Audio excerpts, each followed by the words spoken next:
કટાક્ષભર્યું હાસ્યનું વિપરીત પરિણામ. બોલતા વખતે ખાસ ધ્યાન રાખવું, જીભને તોલીને એવું જ બોલવું કે જેથી સામા માણસને સાંભળીને આનંદ થાય એવું મીઠું જ બોલવું. વારાણસીના ચોકમાં એક ઘોડાગાડી લક્ષ્મી નિવાસ સામે આવીને ઊભી રહી. તેમાંથી એક શ્રીમંત વેપારી ઉતર્યા અને પૂછે છે કે લક્ષ્મીચંદભાઈ ઘરમાં છે? આવો સાહેબ, આપ ક્યાંથી પધારો છો? હું શેઠ લક્ષ્મીચંદને મળવા આવ્યો છું. મુનિમજી મહેમાનને લઈ શેઠ પાસે લઈ જાય છે.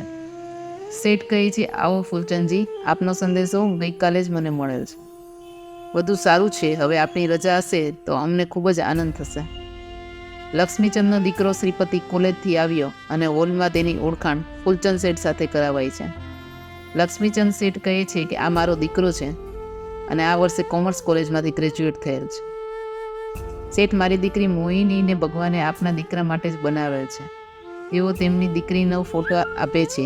લક્ષ્મીચંદને કન્યા પસંદ પડે છે એટલે કહે છે, મારી પત્નીને ફોટો બતાવી આપને જવાબ આપીશ. ત્યાં સુધી ચા નાસ્તો કરીએ. ફૂલચંદ શેઠ પછી આપના જવાબની રાહમાં છું કહીને નીકળી ગયા. થોડા જ દિવસોમાં લક્ષ્મીચંદે હા માં જવાબ મોકલાવી આપ્યો અને એક શુભ દિવસે શ્રીપતિના લગ્ન મોહિની સાથે ધામધૂમથી થઈ ગયા. નવા પરણેલા દંપતી હનીમૂન માટે એક હિલ સ્ટેશન ફરવા ગયા. પાછા આવ્યા. 3 મહિના બાદ શેઠે પોતાના પુત્રને કહ્યું કે હવે ઓફિસે આવવાનું ચાલુ કરો અને તારી પત્નીને પણ હવે ઘરકામમાં તારી માની મદદ કરવાનું ચાલુ કરવું જોઈએ. લક્ષ્મીચંદના પત્ની કમલા શેઠને કહે છે કે તમારે તો મારા જવાન દીકરાને ઓફિસમાં બેસાડી નફો જ કરવો છે. હજી તો તેના હરવા ફરવાના દિવસો છે. ધંધા માટે તો આખી જિંદગી પડી છે. શેઠ કહે છે, હું નફા માટે નથી કહેતો, પણ મારા જીવતા ઓફિસમાં હશે તો તેને સારો અનુભવ મળશે. ભવિષ્યમાં મને કંઈ થાય તો તેને બધું કામ સહેલું પડશે. શ્રીપતિ કહે છે, પિતાજી, હું કોમર્સમાં ભણેલો છું એટલે તમે કોઈ ચિંતા કરશો નહીં. જે દિવસથી હું ઓફિસમાં આવીશ ત્યારથી જ બધું કામ સંભાળી લઈશ. તમે નાહકની ચિંતા કરો છો. દીકરા, ધંધો ફક્ત ડિગ્રીથી નથી ચાલતો, એના માટે અનુભવ જરૂરી છે. તે છતાં તારી મરજી. હવે શ્રીપતિ તથા મોહિની પટણા જાય છે. તેમની ખૂબ જ સરસ આગતા સ્વાગત કરાય છે. મોહિનીની માં તારા પૂછે છે કે દીકરી, સાસરામાં કેમ છે બધું? દીકરી કહે છે કે મારા સાસુ ખૂબ જ સારા છે. તે મને ખૂબ જ પ્રેમ કરે છે અને ઘરનું મારે કાંઈ કામ કરવાનું નથી. મારે તો જીવનનો આનંદ લેવાનો આ સમય છે. પણ મારા સસરા જ ખૂબ જ લોભી છે. તે તો મારા પતિને અત્યારથી જ ઓફિસમાં બેસવાનું કહે છે. ત્યાં શ્રીપતિ આવે છે અને વાતચીત બંધ થઈ જાય છે. શ્રીપતિ કહે છે કે આપણે તરત જ વારાણસી જવું પડશે. પિતાજીની તબિયત બરોબર નથી એમ સંદેશો આવેલ છે. મોહિની માની નહીં અને આખરે શ્રીપતિ એકલો જ પાછો આવી જાય છે. ઘરે આવે છે તો ખબર પડે છે કે પિતાજીને તો હોસ્પિટલમાં દાખલ કરેલ છે. 5 દિવસમાં શેઠ ગુજરી જાય છે અને તેની પત્ની કમલા પણ બીજે જ દિવસે ગુજરી જાય છે. શ્રીપતિના સાસુ સસરા મોહિની હવે આવે છે અને શ્રીપતિને હિંમત રાખવા જણાવે છે. 12 દિવસ બાદ સાસુ સસરા પાછા પટણા ચાલ્યા જાય છે. થોડા દિવસ પછી શ્રીપતિએ ઓફિસ જવાનું ચાલુ કર્યું. તેને આ દેશી ઢબની ઓફિસ ન ગમી. તેણે પોતાના માટે એક આધુનિક ઓફિસ બનાવી. એક દિવસ તેના ચીફ મુનિમજી શ્રીપતિની ઓફિસમાં આવે છે અને કહે છે, શેઠજી, મારી દીકરીના લગ્ન નક્કી થયા છે. મારે 1 મહિનાની રજા જોઈએ છે અને મારે લગ્ન માટે એડવાન્સ રૂપિયા જોઈએ છે. શ્રીપતિ કડક થઈને કહે છે, અત્યારે બિઝનેસ સિઝન છે એટલે રજા આપવાનો કોઈ ઈરાદો જ નથી. એક સ્ટાફ માટે હું નિયમ બદલાવી ન શકું. નિરાશ થઈને મુનિમ દયાનંદ શેઠની કેબિનમાંથી બહાર નીકળી જાય છે. દયાનંદે પોતાની પત્નીના દાગીના વેચી લગ્ન પતાવ્યા. 15 દિવસમાં ઓફિસમાં પાછા કામે આવી ગયા. શેઠ તેને કેબિનમાં બોલાવે છે અને કહે છે કે મેં રજા ન આપેલ તો પણ તમારી મેળે જ રજા લઈ લીધી. હવે તમારી આ ઓફિસમાં જરૂરત નથી. તમે કામ છોડીને કાયમની રજા લઈ લો. આંખમાં આંસુ સાથે દયાનંદ બહાર નીકળી જાય છે. આ વાતની ઓફિસમાં બધાને ખબર પડે છે એટલે જૂના બધા માણસોએ નક્કી કર્યું કે આપણે હવે અહીંયાથી એક સાથે કામ છોડી દઈએ. બીજે દિવસે બધા શેઠ પાસે આવે છે અને કહે છે કે શેઠજી, અમે હવે બુઢા અને શારીરિક રીતે નબળા થઈ ગયા છે. અમને પણ રજા આપવા વિનંતી છે. શ્રીપતિ ગરમ થઈને કહે છે કે તમે બધા અત્યારથી જ કાયમ માટે રજા લઈ શકો છો. બજારમાં વાત થવા માંડી કે શેઠ લક્ષ્મીચંદના દીકરા એ બધું જૂના માણસોને કાઢી મૂક્યા છે ને નવા બિન અનુભવી માણસોને, જેને ધંધાનો ક ખ ગ પણ આવડતો નથી. થોડાક દિવસમાં શ્રીપતિનું બજારમાં માન ખતમ થઈ જાય છે. અને લેણદારો ઉઘરાણી કરવા લાગ્યા.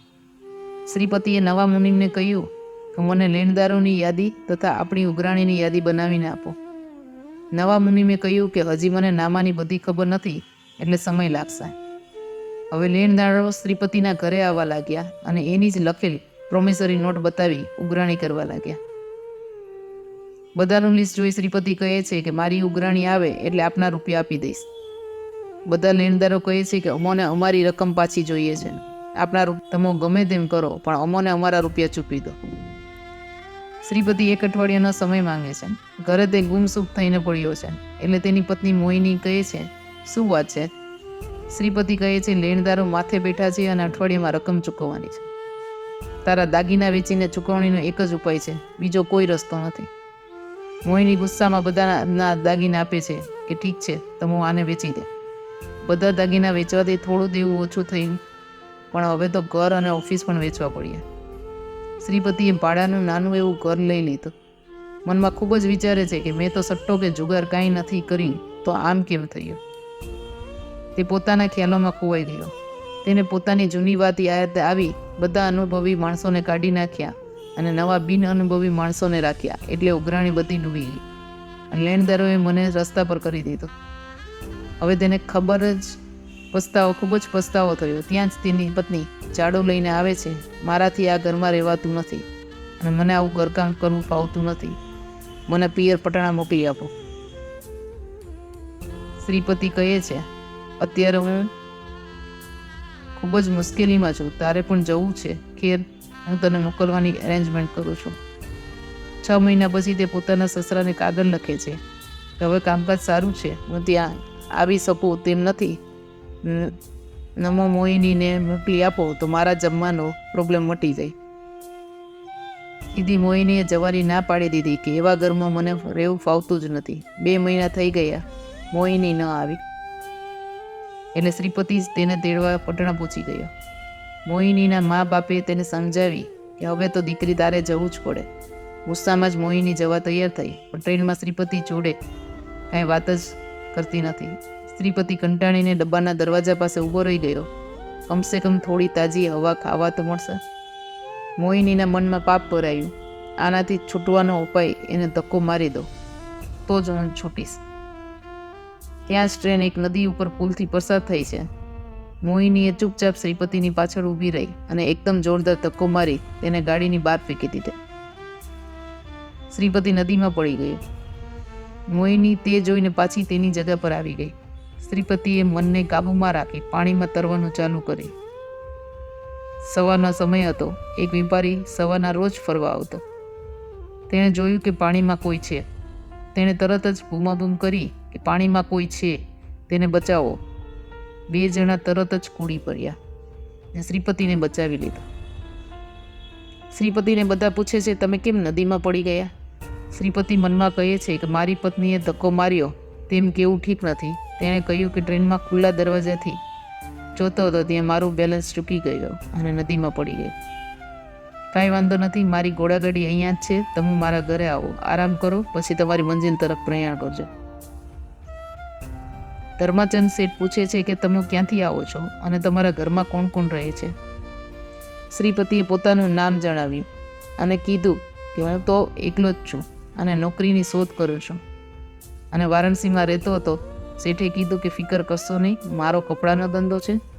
શેઠે તરત જ પોતાના નોકરને બોલાવીને કીધું કે આ ભાઈ આપણા મહેમાન છે, તેને આપણા ગેસ્ટ હાઉસમાં રહેવાની સગવડ કરો અને રસોડામાંથી જમવાનું મોકલો. શ્રીપતિએ મનોમન ભગવાનનો આભાર માન્યો અને મનોમન વિચાર્યું કે એક તરફ પત્ની ધક્કો મારીને ફેંકી દે છે તો બીજી તરફ એક સાવ અજાણ્યા શેઠ તેને રહેવાનું, જમવાનું, નોકરી બધું આપે છે. તેણે શેઠજીની દુકાનમાં ખૂબ મહેનતથી કામ કરવાનું ચાલુ કર્યું. શેઠ પણ એનાથી ખુશ હતા. બીજા વિશ્વયુદ્ધ વિશે છાપામાં વાંચ્યું અને શેઠજીને કીધું કે દુકાનમાં માલ ભરી રાખશો તો આપણને ખૂબ જ લાભ થશે. શેઠે તેના કહેવા મુજબ સારો એવો માલ ભરીને રાખ્યો. લડાઈ ચાલુ થઈ અને બધા ભાવ ખૂબ જ વધી ગયા, જેનો ખૂબ જ લાભ શેઠને થયો. શ્રીપતિએ શેઠને કીધું કે હવે મેં સારી એવી કમાણી કરી છે અને મને બનારસ બહુ જ યાદ આવે છે, આપ રજા આપો તો ત્યાં જઈ હું વેપાર કરીશ. શેઠ તેનાથી ખુશ હતા અને સારા એવા રૂપિયા આપે છે અને કહે છે મારું ઘર તારા માટે કાયમ ખુલ્લું જ છે, જ્યારે મન થાય ત્યારે પાછો આવી શકે છે. તે છતાં 3 વાત કરું છું, જે મુજબ જીવનમાં કરીશ તો ખૂબ જ આગળ આવી જઈશ. 1. ક્યારેય જીવનમાં ખોટું બોલવું નહીં, હંમેશા સત્ય જ બોલવું. 2. કદી કોઈનું અપમાન ન કરો. 3. કદી કોઈની ખાનગી વાત કોઈને કહેવી નહીં. શ્રીપતિએ 3 વાત મનમાં રાખી લીધી અને નક્કી કર્યું કે શેઠે કીધા મુજબ જ કાયમ કરવું. પછી શેઠની રજા લઈને બનારસ જવા નીકળી ગયો. બનારસ પહોંચી પહેલાં તો પોતાનું ગીરવી મકાન રકમ ચૂકવી છોડાવી લીધો. પછી પોતાની જૂની ઓફિસ પણ ખરીદી લીધી. પછી પોતાના જૂના મુનિમજી દયાનંદ પાસે જઈ માફી માંગી અને ઓફિસમાં પાછા આવવા વિનંતી કરી. બીજે જ દિવસે મુનિમજી ઓફિસમાં આવી જોડાઈ ગયા અને ધીમે ધીમે જૂનો સ્ટાફ પણ પાછો આવી ગયો. હવે એનું કામકાજ સારું ચાલવા લાગ્યું. મનમાં વિચાર કર્યો કે કદાચ મારી ગરીબીને કારણે જ મોહિનીએ મને નદીમાં ફેંકી દીધો હશે. મારે બધું ભૂલીને તેને પાછી બોલાવવા પાટણા જવું પડે છે. 4 નોકરને લઈ અને ખૂબ જ પેટ લઈને પટણા જવા શ્રીપતિ રવાના થાય છે. મોહિનીના મા બાપ જમાઈને જોઈને ખૂબ જ ખુશ થયા અને મોહિની એ જાણ્યું કે હવે મારા પર પાછા શ્રીમંત છે, વર પાછા, એટલે સાથે પાછા જવા તૈયાર થઈ ગઈ. પિયરમાં જાજુ રહેવાથી માન પણ ઓછું થઈ ગયું હતું અને એકલવાઈ જિંદગીથી કંટાળી પણ હતી. 4 પટારા ભરીને શ્રીપતિ મોહિની માટે ભેટ લાવે. એકમાં ભારી સાડીઓ, બીજામાં ઘરેણાં જાત જાતના, ત્રીજામાં મેકઅપનો સામાન અને ચોથામાં રોકડા રૂપિયા.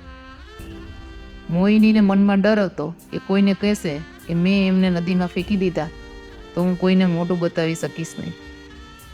પણ શ્રીપતિ તો ખૂબ જ પ્રેમથી તેની સાથે વાત કરે છે અને કહે છે કે ભગવાનની મહેરબાનીથી આપણે પાછા શ્રીમંત બની ગયા છે અને હવે તને ઘરમાં જરાય દુઃખ નહીં પડે અને આપણે આનંદથી રહેશું. શ્રીપતિ બધું ભૂલી ગયું લાગે છે અને મને ખૂબ જ પ્રેમ કરે છે, એટલે હવે બધું ભૂલીને સંપીને રહેવામાં જ સાર છે. સમય જતાં મોહિનીને એક દીકરાનો જન્મ થાય છે અને શ્રીપતિ એ ખૂબ જ ધામધૂમથી તેનો જન્મ ઉજવ્યો. દીકરાનું નામ શ્રીધર રાખ્યું. શ્રીધર પણ મોટો થતો જાય છે અને તે પણ ગ્રેજ્યુએટ થઈ ગયો અને તેના માટે સારા સારા ઘરથી માંગા લગ્ન માટે આવવા લાગ્યા. એક દિવસ પટણાથી શેઠ રૂપચંદ પોતાની દીકરી પદ્માનું માંગુ લઈને આવે છે શ્રીપતિના ઘરે અને કહે છે કે મારી એક જ દીકરી છે અને મારી બધી મૂડીની તે જ વારસદાર છે અને તે પણ શ્રીધર જેટલું ભણી છે. મોહિની આ વાત સાંભળી તરત તૈયાર થઈ જાય છે અને શ્રીપતિને કહે છે આટલી સારી વાત સ્વીકારી લેવી જોઈએ. શ્રીપતિને પદ્માના જીતી સ્વભાવની ખબર હતી, પણ મનમાં થયું કે બધાનું મન છે તો પછી મારે પણ હા પાડવી જ બરોબર છે. એક સારા મુહૂર્તે લગ્ન થઈ જાય છે અને ઘરમાં પદ્મા વહુ આવી જાય છે. પદ્માને ઘરકામ ગમતું નથી. તેણે તો મોજ શોખ હરવા ફરવા ખરીદી સિવાય કદી કોઈ કામ કર્યું નથી. એક દિવસ મોહિની પદ્માને કહે છે કે હવે તમે ઘર સંભાળી લો, મારે મારું બાકીની જીવન ધાર્મિક રીતે પસાર કરવું છે. પદ્મા તરત જ કહે છે કે હું કોઈ નોકરાણી નથી, મારી તો હજી ફરવાની ઉંમર છે, હું કામ કરું અને તમારે આરામ કરવું છે. આ સાંભળી મોહિની ચૂપ થઈ ગઈ. તેને પોતે પોતાની સાસુ સાથે આવું જ વર્તન કરેલ તે યાદ આવે છે. જેવી કરણી તેવી પરણી, જેવું વાવો તેવું લણો. રક્ષાબંધનના રોજ પદ્માના ભાઈ મોહનને જમવાનું તથા રાખી બાંધવાનું આમંત્રણ આપેલ. શ્રીપતિ, શ્રીધર તથા મોહન જમવા બેઠા હતા. સૂરજના કિરણો રસોડાની એક બારીમાંથી સીધા શ્રીપતિના મોઢા પર પડતા હતા. તે જોઈને મોહિનીએ વિચાર્યું કે બારી બંધ કરવાથી અંધારું થઈ જશે, એટલે પોતાની સાડીનો પાલો આડો ધરી રાખ્યો જેથી શ્રીપતિ આરામથી જમી શકે. શેઠને જૂની વાત નદીમાં ફેંકી દીધો તે યાદ આવે છે અને આજે તે જ તેના આરામ માટે તત્પર છે. સમય કેવો બદલાય છે અને તેને હસવું આવી ગયું. પદ્મા પણ ત્યાં જ હતી. એને મનમાં થયું કે મારી સામે જોઈ સસરાજી હસી રહ્યા છે. શ્રીપતિને હસતા જોઈ મોહિની પણ હસી. પદ્મા ચોરી છુપીથી બધું જોઈ રહી હતી. તેના મનમાં થયું કે અત્યાર સુધી સાસુને મને સતાવતા હતા, હવે સસરાજી પણ તેની સાથે જોડાઈ ગયા. તે જમવાનું ફેંકીને તેના રૂમમાં જતી રહી ગુસ્સામાં. આ જોઈ શ્રીધર અને મોહન ઊભા થઈને તેના રૂમમાં શું વાત છે પૂછવા ગયા. પદ્માને પૂછે છે શું થયું, પણ તે કાંઈ બોલતી નથી. 2 દિવસ પલંગમાં સૂતી રહી. શ્રીધરના વારંવાર પૂછવાથી તેને કહે છે કે અત્યાર સુધી સાસુજી પરેશાન કરતા હતા, હવે સસરાજી પણ જોડાઈ ગયા. પછી બંને મારી સામે જોઈ હસવા લાગ્યા. મને કહો કે શું કામ સસરાજી હસ્યા મારી સામે જોઈને? જ્યાં સુધી હસવાનું કારણ મળશે ને ત્યાં સુધી હું જમીશ નહીં. શ્રીધરે ખૂબ જ સમજાવવાની કોશિશ કરી, પણ પદ્મા તેની જીદ પકડીને જ રહી. આખરે શ્રીધર કહે છે કે હું પપ્પાને પૂછી તને જણાવીશ હસવાનું શું કારણ હતું. બીજે દિવસે ઓફિસમાં પાપાને પૂછે છે કે રક્ષાબંધનના દિવસે તમે જમતી વખતે હસ્યા તેનું કારણ જણાવશો જી? મારા સમ છે ન જણાવો તો. શ્રીપતિએ દીકરાની જીદ સામે માએ નદીમાં ફેંકી દીધો તથા ધર્મદાસ શેઠે કેટલી મદદ કરી બધું જ કહી દીધું અને દીકરાને કહ્યું કે આ વાત કોઈને કરવી નહીં. શ્રીપતિને ધર્મદાસ શેઠની વાત યાદ આવી કે કદી કોઈની ખાનગી વાત જાહેર કરવી નહીં, પણ દીકરાએ સમ આપ્યા એટલે કેવું પડ્યું, કરીને મન મનાવ્યું. હવે પદ્માએ ગમે તેમ પટાવીને શ્રીપતિ પાસે વાત કટાવી લીધી. શેઠજી પદ્મા પર નહોતા હસ્યા, પણ મોહિની ઉપર હશે, કારણ કે નદીમાં ફેંકનાર પણ તે અને જમતી વખતે સાડીનો પાલો શેઠની આંખમાં તડકો ન પડે તે પણ તે જ. શ્રીધર ઓફિસ જાય છે, પણ પદ્મા હવે ખૂબ જ ખુશ હતી. તેની સાસુની ખાનગી બધી વાત તેને ખબર પડી ગઈ. હવે મારા સાસુ મારી સામે જરા પણ અવાજ કરી નહીં શકે, જ્યાં સુધી તે જીવશે મારાથી ડરશે.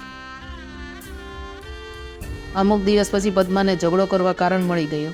તેણે રસોડામાં જઈ વાસણો ફેંકવા માંડ્યા. ખૂબ જ અવાજ થયો એટલે સાસુ જોવા લાવે છે. પદ્મા જોર જોરથી સામું બોલવા લાગી. તેની સાસુએ કહ્યું કે તારું માથું ફરી ગયું લાગે છે. પદ્મા કહે છે કે મારું મોઢું ખોલાવો નહીં તો ન થવાનું થશે. ઘરના બધા નોકરો પણ દોડીને આવી ગયા ત્યાં. પદ્મા તેની સાસુને કહે છે કે હું મોઢું ખોલીશ તો તમે તમારું મોઢું બતાવી નહીં શકો. હવે મોહિની ગુસ્સામાં કહે છે તારું મોઢું ખોલ, મારે કંઈ ડરવાનું નથી. પદ્મા કહે છે કટાક્ષમાં કે તમે જ તમારા પતિ જ્યારે ગરીબ થઈ ગયા ત્યારે ચાલુ ટ્રેનમાંથી ધક્કો મારી નદીમાં ફેંકી દીધા હતા, પછી ભલે તે જીવે કે મરે. મોહિનીની આંખે અંદર આવી ગયા. હવે તો બધાને ખબર પડી ગઈ છે. તરત જ પોતા રૂમ પર જાય છે. અત્યાર સુધી કોઈને ખબર ન હતી, હવે તો ઘરમાં નોકરોને પણ ખબર પડી ગઈ અને હવે ધીમે ધીમે આખા ગામમાં આ વાત ફેલાઈ જશે. બધા મને ધૂતકારશે અને મને ખૂની કહેશે. મોત જ હવે જીવન કરતાં સારું છે. તેણે સાડીનો એક છેડો ઉપર એક હૂક હતું તેમાં બાંધ્યો, એક ખુરશી લીધી, ગળે ફાંસો બનાવી નાખી દીધો. હવે ખુરશીને લાત મારી દૂર કરે છે અને આ રીતે પોતાને જીવનનો અંત લાવે છે. હવે બપોરના શ્રીપતિ ઘરે જમવા આવે છે. ઘરમાં વાતાવરણ ખૂબ જ શાંત હતું એટલે પોતાની રૂમમાં જાય છે અને મોહિનીની દોરી બધી કાપી નાખે છે અને નાડી તપાસે છે. મન વિચારવા પડ્યું એવું તો શું થયું હશે કે આણે આપઘાત કરવો પડ્યો. પછી મનમાં ખ્યાલ આવ્યો કે શ્રીધરને મેં કહ્યું અને તેણે પદ્માને કીધું હશે અને પદ્મા ઝઘડો કરતાં બધું બોલી ગઈ હશે. જે ઘરના નોકરોને પણ ખબર છે મારો જ વાંક છે, હવે હું પણ મરી જાઉં. તે પણ આપઘાત કરે છે આવી જ રીતે. 3 વાગે દીકરો જમવા આવ્યો પણ કોઈ જમ્યું નથી એટલે તે પણ મા બાપને બોલાવવા ઉપર ગયો. બંનેને આપઘાત કરીને મરેલા જોયા. તેને લાગ્યું કે મારો જ વાંક છે, હવે મારે પણ જીવીને શું કામ. તેણે પણ આપઘાત કર્યો. હવે નીચે પદ્મા બધાની રાહ જોતી બેઠી હતી. આખરે થોડા સમય પછી તે પણ ઉપર રૂમમાં ગઈ અને ત્રણેયને મરેલા જોયા. તેને થયું કે હું જ પાપી છું. મારા કટાક્ષભર્યા શબ્દોથી 3 જીવ ગયા છે. હવે મારે પણ એકલા રહીને શું જીવવાનું. તેણે પણ ત્યાં જ આપઘાત કરી લીધો. 5 વાગી ગયા. નોકરો ચિંતામાં પડી ગયા અને બધા સાથે જાય છે તો 4 લાશ પડી છે. પોલીસને બોલાવ્યા ને પદ્માનો તેની સાસુ સાથે ઝઘડો થયો તેના કટાક્ષ ન સહન થતા આ બધા મરણો થયેલ છે. બધાએ વારા ફરતા આપઘાત કરેલ છે, કારણ કટાક્ષમય વચનથી આખું કુટુંબ ખતમ થઈ ગયું. આ વાર્તા આપે વાંચી જેમાં સમજણભેર જીવી ન શકે તો છેલ્લો આપઘાત જ કરવો જ રહ્યો. એટલે એક નિયમ લેવો કે કદી કોઈની ગમે તેવી ખાનગી વાત હોય કદી બોલવી જ નહીં. જીભ ભગવાને આપી છે તો ખૂબ જ તોલીને બોલવાનું રાખવું, નહીંતર આખું કુટુંબ આપઘાત કરે છે. એવો વારો કદી કોઈનો આવે નહીં, તેનું ખાસ ધ્યાન રાખવું. મૃત્યુ સમયે ખુલ્લા આકાશ તળે તમારી વિરાટતાનું, તમારા સત્યનું, તમારા પ્રકાશનું, તમારા પ્રેમનું ધ્યાન ધરતા મારી આંખો આનંદથી મીચાય. એવું કરજો હે પરમાત્મા. દૂધ ભલે ને 20 લીટર જેટલું છે, લીંબુના માત્ર 2-4 ટીપા એનામાં પડે છે અને બધું જ દૂધ ફાટી જાય છે. રૂમમાં અંધકાર ભલે ને ગાઢ છે, સૂર્યનું એક જ કિરણ અંદર પ્રવેશે છે અને ગાઢ અંધકાર પણ રવાના થઈ જાય છે. તપશ્ચર્યાની મૂડી ભલે ને તમારી પાસે જબરદસ્ત છે, માત્ર 2-4 વખતનું જ અત્યંત આસક્તિપૂર્વકનું તમારું ભોજન તમારી તપશ્ચર્યાની એ મૂડીને રફે દફે કરી શકે છે. કુસંસ્કારો અને કર્મનું જોર આત્મા પર ભલે ને ભારે છે, માત્ર અંતર મુહૂર્તનું તમારું શુક્લ ધ્યાન તમારા આત્માને કુસંસ્કારો કર્મોથી મુક્ત કરી શકે છે. પ્રભુ, આપ એવી કૃપા વરસાવો અમારા પર કે અમે ધર્મને પાપથી ક્યારેય બાધિત થવા ન દઈએ અને પાપને સતત ધર્મ દ્વારા બાધિત કરતા જ રહીએ. નિવૃત્તિ જેથી તે જ મોક્ષનો પંથ, અશુભ વિચારોથી અશુભ કર્મ, અશુભ કર્મથી પાપ, પાપથી દુઃખ. આપણા દુઃખનું સર્જન આપણા જ હાથે થઈ રહ્યું છે. દુઃખ ન જોવે તો શુભ વિચારો જ કરો. ભગવાનનું નામ બહુમાનપૂર્વક લેવાનું શરૂ કરો, એટલે પાપો પોતાના બિસ્તરા પોટલા લઈને ભાગશે જ. સૂર્યના કિરણથી અંધકાર ભાગે તેમ પ્રભુના નામથી જ પાપ ભાગે. અશુભ સ્પર્શ અશુભ અસર કરે, શુભ સ્પર્શ શુભ અસર કરે. તાંબાને સુવર્ણ રસનો સ્પર્શ થાય તો તે સોનું થઈ જાય છે, એમ કહેવાય છે. આ પ્રભાવ સ્પર્શનો છે. પ્રભુનો સ્પર્શ ન મળે ત્યાં સુધી આપણે તાંબુ છીએ. ભગવાનનો સ્પર્શ થતાં જ આપણો પામર આત્મા પરમ બની જાય. અપ્રકાશિત દીવો પ્રકાશિત દીવાના સ્પર્શ વિના પ્રકાશિત ન બની શકે, તેમ પ્રભુના સ્પર્શ વિના આપણો આત્મા પરમ આત્મા ન બની શકે. પ્રભુ, માણસ, પશુ વચ્ચે આપણે વચમાં છીએ. માણસે વિચારવાનું છે કે તેને ઉપર જવું છે કે પશુ ઢોરની જેમ જીવવું છે. કેવું જીવન જીવવું તે આપણે નક્કી કરવાનું છે. સળગતા ઘરમાંથી વાણિયો રત્નની પોટલી લઈને તરત જ નીકળી જાય, તેમ મૃત્યુના સમયે સળગતા શરીરમાંથી નૌકારૂપી રત્નની પોટલી લઈને આપણે નીકળી જવાનું છે. આજના મોડર્ન મા બાપ પોતાના સંતાનને ઘોડીઓ ઘરમાં મૂકે છે અને એ જ સંતાન કાલે તમને ઘરડા ઘરમાં ન મોકલે તો મને કહેજો. અહંકારની પાઘડી ઉતારીશું તો જીવતરનો મર્મ સમજતા લાગશે. માત્ર પાઘડી ધર્મ સંસાર કરવા માટે, પાપ ખપાવવા માટે કરવાનો છે. ધર્મનો પ્રારંભ શ્રદ્ધાથી એટલે દર્શનથી, વિકાસ સમ્યક જ્ઞાનથી, પરિણામ ચારિત્રથી અને ઉત્તમ ફળ તપથી મળે છે. જ્યારે જે પરિસ્થિતિ આવે તેમાં આનંદ માણવો ને હંમેશા હકારાત્મક વલણ રાખવું. હતાશ ન થવું. જે થાય છે પ્રભુની ઈચ્છાથી જ થાય છે. જે થાય છે તેમાં ખુશ રહેવું. તો આવા જ નવા પ્રેરણાદાયી અને જીવન સાર્થક બનાવવા માટેના વિડીયો જોવા માટે અમારી ચેનલને લાઈક કરી અને સબસ્ક્રાઈબ કરો.